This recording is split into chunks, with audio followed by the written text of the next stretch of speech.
Hello, Kevin. How are you? Fine, Ben. How are you doing? I'm fine, thanks. So I thought we'd just continue the discussion regarding the article on the American political psyche, because of course there's a lot to say there. Let me just share here this article. Um, it's the one that I published on Substack a couple of weeks ago, um, Yes. and um, and you can see here that. One of the items that one of the dualities of the American political psyche was the one I discussed at the end of the article, which is basically the feminine and the masculine.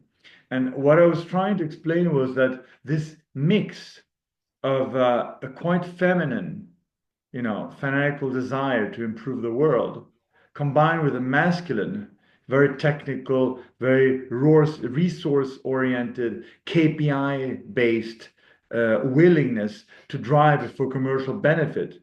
Now, these two, when these are combined together, they become very, very dangerous. Not only dangerous for the rest of the world, but also dangerous for Americans themselves, because we can see how the American society is basically being disregarded, and all the investment is going towards oligarchy and towards funding the military-industrial complex to try to maintain U.S. power at any cost, right? Despite this surge of multipolarity. So I think you had another take or an additional explanation of this feminine and masculine, which I found very interesting. So please, Kevin, what was your view on this? Yes, when I was reading this, I immediately thought of Carl Jung, 20th century psychologist, and his theories of femininity and masculinity. And so nowadays, these concepts are somewhat controversial, although there's really no reason for that. And when he speaks about it, he's not he's saying these are the dominant tendencies. And so for him, masculinity is associated with logos, and logos can be rationality, analysis, just thinking things through clearly, in a sense. Whereas for him, the feminine was eros, which is all about connection, synthesis, and emotion. But it could also, but not necessarily, these shouldn't be seen as negative or positive. Of course, These are just kind of tendencies that are often associated with the masculine or feminine. It's of very course, important, that term masculine and of feminine, course. because it And doesn't just want to, necessarily mean yeah, and just to male, point female. out that, of course, not all women are like this, not all men are like that, That's but what I'm getting to. That's yeah, we exactly can what I'm getting identify to. certain traits, right, which are predominantly maybe archetypical feminine and predominantly archetypical male, right? That's a key word, is archetypical. So we get away from essentialism, is that you are a failure as a man or a woman if you're not like this. But he or in his theories this is already integrated, because he and the second important concept is the animus and the anima. And so to him, every man has an anima, which is an unconscious woman within him. And the same thing, every woman has an animus, which is an unconscious man that's within her. And so the word healthy, maybe, maybe he would say integrated. So a healthy individual, integrated individual, will as much as possible try to integrate with their opposite, with their anima or animus. And so, but it's not always easy, because there's also societal stereotypes, or there's expectations which are normal. It's normal that since men tend to be more logos, people are looking for that, and it kind of strikes people as odd, maybe, if they're not. So one very important concept for him is that when you don't integrate your, let's say for a man, your anima, what happens is you tend towards, it's really strange, you tend towards uh, like difficult stereotypes of each. So you become a hyperman, basically super rational, super kind of analytical or whatever, lacking a feeling or whatever. But on the other hand, you have times where you're hyper emotional and lashing out. And so you get the ugly man and ugly woman basically. Yeah, may I And make a comment here? Because if we make a connection here with the American political system, if we look at Trump, for example, Trump, in a certain way, he comes across as masculine, but at the same time, he comes across as not very confident and very boasting. And this can be seen in a way as kind of masculine, but at the same time, this lack of confidence sort of shines through. So, what would you say to that? No, actually I hadn't thought about that. I was trying to think of more of America, but it's absolutely true. He has hyper masculine. We're gonna bomb them. We're gonna do this. It's like he's covering for something, Exactly. and then he gets very emotional if he's like, attacked in any way. Okay, politicians are always getting attacked, but he seems to take it extremely emotionally when someone goes after him. And so you do with him see these two like extremes where he's not integrated with the two. Now, he's a politician. Maybe this is a persona. It does seem to be his true persona. He's not acting all the time. This does But just really one seem. point, Kevin, about this fact that Trump sort of, let's say, is an image of America, or the president is an image of America, and vice versa. Because look at the fact, for example, that with Trump, there has been a decisive break with DEI and wokeism, right? Diversity, inclusion, and equality. And the question is that we want to ask ourselves, is it Trump himself that ran on such a program that initiated this break, or was America ready for that? Or on the contrary, is it America that wanted to have this break because they've had enough of wokeism? And as a result of that, Trump, being an astute politician, he adapted and he sort of even instinctively brought this into his agenda, into his political program, right?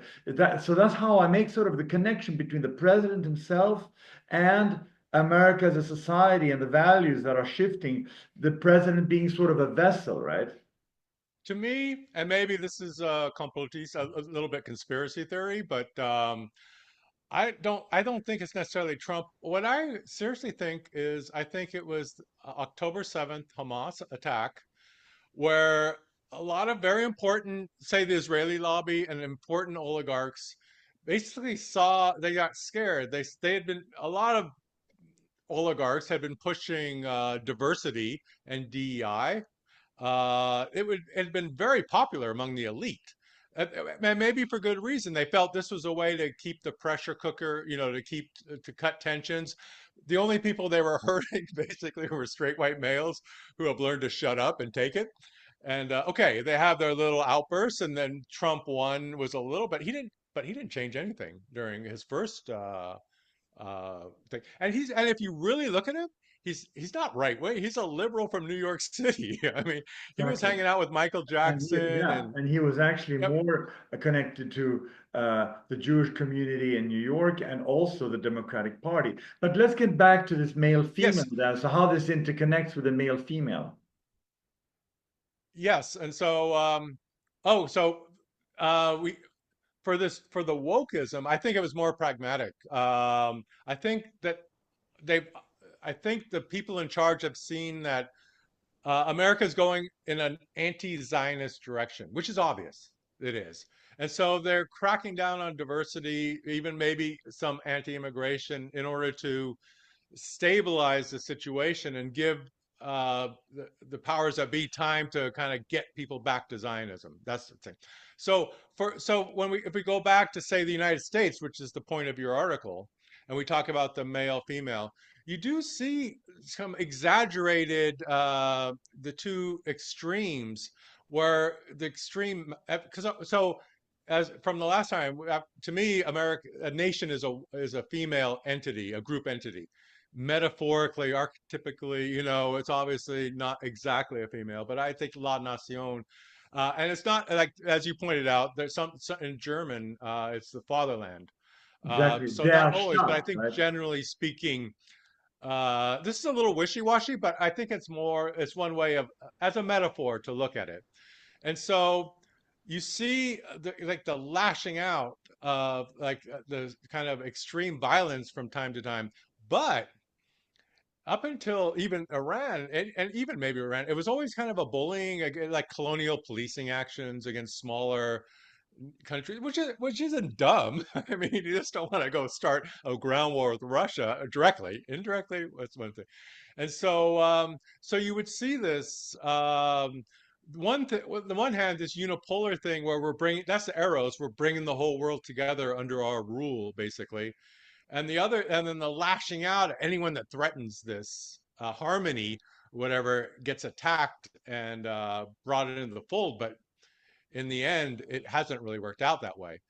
I would have preferred a more, say, a confident masculine role of like a bon père de famille, something like a managerial father figure for the globe to see this lesser nations maybe as children, maybe not to be condescending, but to help them develop and let the world develop together, which is a bit of a Chinese attitude, Yeah. to be honest. But this would Uh, require, of course, this combination of male female to be also yes, grown up, right? And that comes yes, to the yes, second part of integrated. my article where I talk about the fact that the United States is not grown up. So it's actually, in a way, neither a woman or a man. It's still an adolescent in the sense that it is very inexperienced and has acquired all of this power.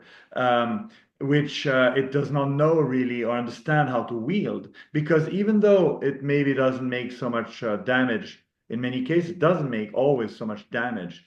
These small incursions that the United States has been doing for many years, which we don't talk about so much because we tend to focus on the big events, right? Like Philippines, that was a big event, right?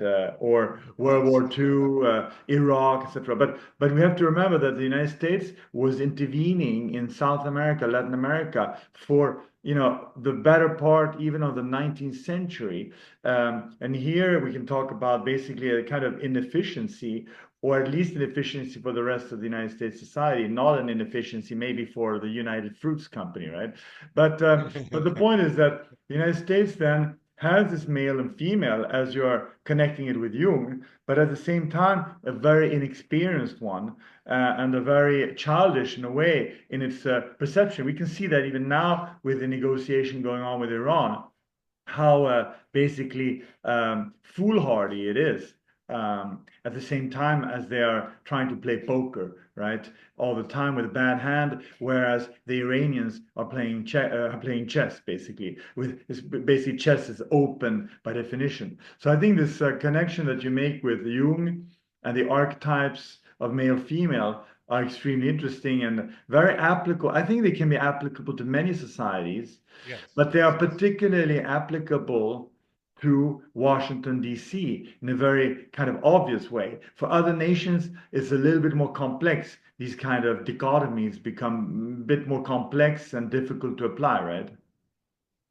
Also, the U.S. is an extreme case because it has so much power. It's the global hegemon. So, I mean, like France or Germany, they're less important, and so they're maybe and they're more mature, perhaps as nations. Like mature and immature is another Jungian kind of dichotomy as well. And so, immature man, immature woman versus mature, those are also archetypes.